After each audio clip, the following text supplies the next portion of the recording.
There's a plant that attacks anyone who touches it. Tiny needles cover every leaf and stem. Each needle is a hollow tube filled with formic acid, histamine, and acetylcholine. The same chemicals found in bee venom, the same compounds that make fire ant stings burn, brush against this plant, and the needles inject their payload into your skin. Pain begins immediately. Burning, itching, swelling that can last for hours. Some people develop welts that persist for days. This plant grows everywhere, every continent except Antarctica, every climate from Arctic to tropical. It invades gardens, pastures, roadsides, and forests. It spreads through underground rhizomes that make it nearly impossible to eliminate. Farmers curse it, gardeners poison it, landowners spend millions trying to eradicate it, and it is one of the most nutritious foods on Earth. 30% protein by dry weight, more iron than spinach, more calcium than milk, more vitamin A than carrots, complete amino acid profile, anti-inflammatory compounds that pharmaceutical companies have spent billions trying to synthesize. Europeans survived on this plant for 3,000 years, during every famine, through every siege, across every war. When all other food was gone, this plant kept people alive. The Romans ate it, the Vikings ate it, medieval peasants ate it, British soldiers in World War II ate it when supply lines collapsed. Then sometime in the 20th century, we decided it was a weed. We stopped harvesting it. We stopped cooking it. We stopped teaching our children that the plant attacking them was trying to feed them. Today, this plant grows wild across every American state, every European country, every temperate region on Earth. It grows in places where people struggle to afford protein. It grows beside homes where children are malnourished. And no one picks it. Today, we are opening the file on the painful plant that could end protein deficiency. The weed that fed Europe for millennia. The food that was erased from cultural memory within a single generation, and the industries that profit from your fear of what grows free in your backyard. If this matters to you, subscribe and hit the bell. The file is open. In 1941, Britain was starving. German U-boats had cut the supply lines across the Atlantic. Food imports had dropped by 75%. The island nation that had fed itself through global trade suddenly had to grow its own food or die. The Ministry of Food launched emergency programs, victory gardens, rationing. Every possible source of calories was identified and mobilized, including weeds. The ministry published a pamphlet called Hedgerow Harvest. It identified wild plants that could supplement the food supply. Dandelion greens, wild garlic, sorrel, and prominently featured on page 3, the plant that everyone feared to touch, stinging nettle. The pamphlet explained that nettle was not just edible, it was exceptionally nutritious. It contained more protein than any cultivated vegetable. It contained iron that could prevent the anemia spreading through the rationed population. It grew everywhere. It required no cultivation. It needed no agricultural inputs during a time when fertilizer went to grow grain. British civilians began harvesting nettles. They wore thick gloves. They learned that cooking destroyed the stinging chemicals. They discovered that nettle soup was not just survivable, but delicious, with a flavor like spinach, but richer, more complex. The British Medical Journal documented the results. Children who consumed nettle regularly showed improved iron levels. Adults reported increased energy. The weed that farmers had cursed for generations was addressing nutritional deficiencies that rationing had created. The war ended. Food imports resumed. Supermarkets filled with cultivated vegetables. And within a decade, the knowledge that had sustained Britain through its darkest hour was forgotten. A generation grew up never knowing that the weed in their garden was food. The forgetting was not accidental. The history of stinging nettle as food extends back to the beginning of European civilization. Archaeological evidence from Denmark shows nettle fibers in human settlements dating to the Bronze Age, approximately 3000 BCE. The fibers came from processing nettle stems for textile production, but the same sites contain nettle seeds in contexts that indicate food use. The Romans documented nettle cultivation in detail. Pliny the Elder, writing in 77 CE, described nettle as both food and medicine. Roman soldiers reportedly whipped themselves with fresh nettles before battle, believing the stinging sensation improved circulation and combat readiness. The Roman cookbook Apicius, the oldest surviving cookbook in Western literature, includes recipes for nettle patna, a dish of cooked nettles with eggs and cheese. The Romans did not consider nettle a famine food. They considered it a vegetable. They cultivated it deliberately in kitchen gardens alongside the crops we still grow today. Medieval Europe continued the tradition. Monastery gardens maintained nettle beds for both food and fiber production. The monks documented nettle's medicinal properties, its use in treating joint pain and inflammation, its value as a spring tonic after the nutritional deprivation of winter. Peasants relied on nettle even more heavily. Spring was the hungry season. Winter stores were exhausted. New crops had not yet matured. The gap between old food and new food killed people every year. Nettle was the first green food available after winter. It emerged when snow still covered the ground. It provided nutrients at the exact moment when nutrient deficiency was most dangerous. In German, the word for April was once Nesselmonat, nettle month. The entire month was named after the plant that sustained the population through spring hunger. Scottish Highlanders developed nettle pudding, a dish of nettle leaves cooked with oatmeal and onions. Irish peasants made nettle stirabout, a porridge enriched with wild greens. Scandinavians fermented nettle into a sour soup that preserved its nutrients for months. Every culture in Europe developed nettle recipes. The plant was too valuable to ignore. The tradition continued for over 3,000 years. Then the 20th century arrived. The food system that replaced traditional knowledge was not designed for nutrition. It was designed for commerce. The industrialization of agriculture created a separation between people and their food. Farmers grew crops, processors packaged them, retailers sold them, consumers bought them. Every step in the chain required payment. Every transaction generated profit. The system worked only if people purchased food rather than gathering it. Wild foods had no place in this system. You cannot sell something that grows everywhere for free. You cannot brand stinging nettle. You cannot patent a recipe that medieval peasants developed 800 years ago. The agricultural industry did not suppress nettle through conspiracy. They simply failed to promote it. Agricultural extension services taught farmers to grow profitable crops. They did not teach foraging for wild foods that generated no revenue. Home economics courses taught housewives to purchase groceries.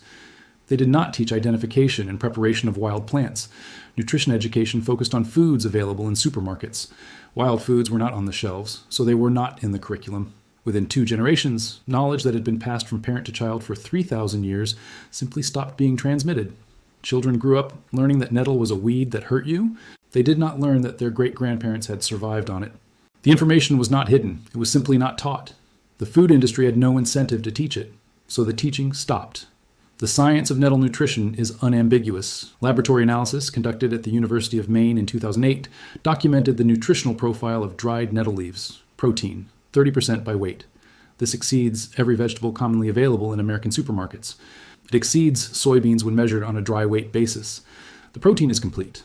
All 9 essential amino acids are present in nutritionally significant amounts. Unlike most plant proteins, nettle does not require combining with other foods to provide complete nutrition. Iron, 41 milligrams per 100 grams of dried leaf. The recommended daily intake for adult men is 8 milligrams. A single serving of nettle provides a week's worth of iron. Spinach, the vegetable most associated with iron, contains approximately 2.7 milligrams per 100 grams fresh weight. Nettle contains 15 times more. Calcium, 481 milligrams per 100 grams dried. This exceeds milk, cheese, and most calcium supplements. A population eating nettle would not need dairy products for bone health. Vitamin A, 2,250 micrograms per 100 grams. The recommended daily intake is 900 micrograms for adult men. A single serving provides more than 3 times the daily requirement. Vitamin C, 76 milligrams per 100 grams fresh weight. This exceeds oranges, which contain approximately 53 milligrams per 100 grams. Vitamin K, 443 micrograms per 100 grams. One of the highest concentrations found in any food plant. The nutrient density is extraordinary. Nettle is not merely edible. It is one of the most nutritious foods ever analyzed, and it grows in places where people cannot afford nutrition. The medicinal properties extend beyond basic nutrition. Nettle contains compounds that modern medicine has only begun to understand. Quercetin, a powerful antioxidant that reduces inflammation and may protect against heart disease. Nettle is one of the richest plant sources of this compound. Beta-sitosterol, a plant sterol that has been clinically proven to reduce symptoms of enlarged prostate. Nettle root extract is used in Europe as a standard treatment for benign prostatic hyperplasia. Lectins and polysaccharides that modulate immune function. Research suggests potential applications in treating autoimmune conditions. Histamine and serotonin, the same compounds that cause the sting, also have therapeutic effects when consumed. They may improve circulation and reduce allergic response. European pharmaceutical companies sell nettle extract as a licensed medicine. It is prescribed for urinary problems, joint pain, and seasonal allergies. It sits on pharmacy shelves beside synthetic drugs that cost many times more. Americans buy these extracts as supplements, paying premium prices for pills containing the same plant that grows wild in their backyards. The plant that stings you for free could replace medications that cost hundreds of dollars. But no pharmaceutical company will tell you this. They cannot patent a weed. They cannot profit from knowledge that makes their products unnecessary. The war on weeds is not about gardening. It is about economics. Americans spend approximately $30 billion per year on lawn care. Herbicides, pesticides, fertilizers, mowing equipment. The industry exists to create a uniform green surface that produces nothing useful. Weeds threaten this aesthetic. Weeds suggest neglect. Weeds reduce property values, according to real estate conventions that the lawn care industry has spent decades promoting. Stinging nettle is classified as a noxious weed in many jurisdictions. Landowners are legally required to eliminate it. Fines can be imposed for allowing it to grow. The most nutritious plant in your yard is legally categorized as a public nuisance. This classification was not based on nutritional analysis. It was based on the plant's interference with lawn aesthetics and livestock management. Cattle that eat nettle may temporarily show reduced appetite due to stinging in the mouth. The solution that farmers used for centuries was simple: mow or cut nettle before allowing cattle access. The animals could then eat the wilted plant safely. But the modern solution is chemical eradication. Kill the plant entirely. Replace nutrition with poison. The herbicide industry benefits. The lawn care industry benefits. The pharmaceutical industry benefits when people develop deficiencies that could be prevented by eating weeds. The only losers are the people who no longer know that their weed is food. The stinging mechanism itself is remarkable. Each hair on the nettle plant is a hollow needle made of silica. The tip is a tiny sphere that breaks off upon contact, creating a sharp point that penetrates skin. The hollow shaft contains a cocktail of chemicals: formic acid, the same compound that makes ant bites burn; histamine, the chemical released during allergic reactions; acetylcholine, a neurotransmitter that stimulates pain receptors; serotonin, which enhances the effect of the other compounds. The injection happens in milliseconds. The pain follows immediately. This defense mechanism evolved over millions of years to protect the plant from herbivores. Animals that eat nettle experience pain and learn to avoid it. But humans discovered something that other animals could not figure out. The chemicals are heat sensitive. Cooking destroys them completely. Boil nettle leaves for 30 seconds, and every trace of stinging capacity disappears. The leaves become soft, palatable, and completely safe to handle. Drying has the same effect. The mechanical structure of the needles collapses as the plant desiccates. Dried nettle can be handled without gloves and has no stinging capacity whatsoever. This knowledge was standard throughout Europe for millennia. Children learned it from parents. The danger was temporary. The food was permanent. The forgetting of this simple fact is a measure of how thoroughly we have been disconnected from the plants around us. People fear nettle because they do not know that cooking makes it safe. They do not know because no one taught them. No one taught them because no one profits from the knowledge. The fear serves the industries that sell substitutes for what grows free. You can harvest nettle today. The plant grows throughout North America, Europe, Asia, and parts of Africa and South America. It prefers rich, moist soil but tolerates a wide range of conditions. Look for it along streams, in forest edges, in disturbed areas where soil has been enriched by human activity. Identification is straightforward. Nettle grows 2 to 6 feet tall with an upright, unbranched stem. Leaves are opposite, dark green, serrated at the edges, roughly heart-shaped with pointed tips. The entire plant is covered with fine hairs visible upon close inspection. If you touch it and it stings, you have found nettle. Harvest with thick gloves or use scissors to cut stems directly into a bag. The best eating comes from the top 4 to 6 inches of young plants in spring. Older plants become fibrous and may develop gritty particles called cystoliths. Processing is simple. Wash the harvested leaves, bring water to a boil, submerge the leaves for 30 seconds to 1 minute. The color will brighten from dull green to vibrant emerald. This indicates that the stinging chemicals have been neutralized. Remove from boiling water and proceed with any recipe that uses cooked greens. Nettle substitutes directly for spinach in any dish: quiche, soup, pasta, sautéed greens, smoothies. The flavor is richer than spinach, with earthy undertones and a slight pepperiness. Nettle soup is the traditional preparation across most of Europe. Sauté onion and garlic in butter. Add washed nettle leaves and cook until wilted. Add stock or water and simmer for 15 minutes. Blend until smooth. Season with salt and pepper. Finish with cream if desired. The soup is silky, deeply green, and more nutritious than any vegetable soup you can make from cultivated plants. Nettle pesto substitutes nettle for basil in the traditional Italian recipe. The result is earthier, more complex, and dramatically more nutritious than conventional pesto. Nettle tea is simply dried leaves steeped in hot water. The flavor is mild and slightly grassy. The nutrient content is significant. Many herbalists consider nettle tea one of the most beneficial daily tonics available. One harvest provides enough dried nettle for a year of tea for free. The economic value of nettle extends beyond nutrition. Nettle fiber was one of the primary textile materials in Europe before cotton became dominant. The stems contain bast fibers similar to flax or hemp. Processed correctly, these fibers produce cloth that is stronger than cotton and softer than linen. During World War I, Germany faced a cotton shortage due to naval blockade. The German military collected nettle stems from across the country. Uniforms, tents, and other textile products were manufactured from nettle fiber. The program demonstrated that nettle could replace cotton for textile production at industrial scale. After the war, cotton imports resumed and nettle textile production ceased. The knowledge did not disappear entirely. Artisan textile producers in Europe still make nettle cloth. But industrial application was abandoned in favor of imported materials. Nettle produces fiber without the water consumption that cotton requires. Cotton is one of the thirstiest crops on Earth, draining rivers and depleting aquifers across its growing range. Nettle grows wild without irrigation. Harvesting it for fiber would produce textiles without agricultural inputs. This potential remains unexploited because the textile industry is organized around cotton and synthetic fibers. There is no commercial infrastructure for nettle textiles. Building such infrastructure would require investment that challenges existing supply chains. The system persists, not because it is optimal, but because it is established. The people who survived on nettle did not consider themselves desperate. They considered themselves practical. The spring nettle harvest was a celebration in many European cultures.